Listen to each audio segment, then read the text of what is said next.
Cook with Comali season 6ல இந்த வாரம் elimination இருக்குன்னு ஆல்ரெடி சொல்லியிருந்தாங்க.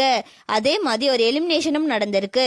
இந்த வாரம் யார் எவிக்ட் ஆயிருக்கா அப்படின்னா உமேர் தான் எவிக்ட் ஆயிருக்காரு. போன வாரமே ஜட்ஜஸ் 2 சாய்ஸ் கொடுத்திருந்தாங்க. அதுல லீஸ்ட் ஸ்கோர் யார் எடுத்திருக்காங்களோ அவங்க எவிக்ட் ஆகுறீங்களா இல்லைன்னா ரெட் டீம் உங்களுக்குள்ளேயே ஃபேஸ் ஆஃப் குக்கிங் போறீங்களா அப்படின்னு கேட்டிருந்தாங்க. அதுக்கு உமேர் லீஸ்ட் ஸ்கோர் யார் எடுத்திருக்காங்களோ அவங்க எவிக்ட் ஆகட்டும் சொல்லியிருந்தாங்க. ஆனா பிரியா ராமன் மற்றும் ராஜு ஃபேஸ் ஆஃப் குக்கிங் போறோம்னு சொல்லியிருந்தாங்க. அதே மாதிரி இந்த வாரம் இவங்க 3 பேத்துக்குள்ள ஃபேஸ் ஆஃப் குக்கிங் நடந்திருக்கு. போன வாரம் ஜட்ஜஸ் சீக்ரெட் ரூம்ல இருந்ததா டேஸ்டிங் பார்த்தாங்க.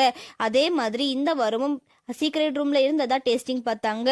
உள்ள வந்து 3 பேர் செஞ்சதும் நல்லதா இருந்துச்சு. ஆனா இந்த வாரம் ஒரு ஆளை எவிக்ட் பண்ணணும்னு சொல்லி உமேரை எவிக்ட் பண்ணியிருக்காங்க. உமேர் ஆல்ரெடி ஸ்கோர் போர்ட்லயும் நல்ல மதிப்பெண்ல தான் இருந்தாரு. இந்த வாரம் கொஞ்சம் கம்மியான மதிப்பெண் கிடைச்சதுனால உமேர் எவிக்ட் ஆயிருக்காரு.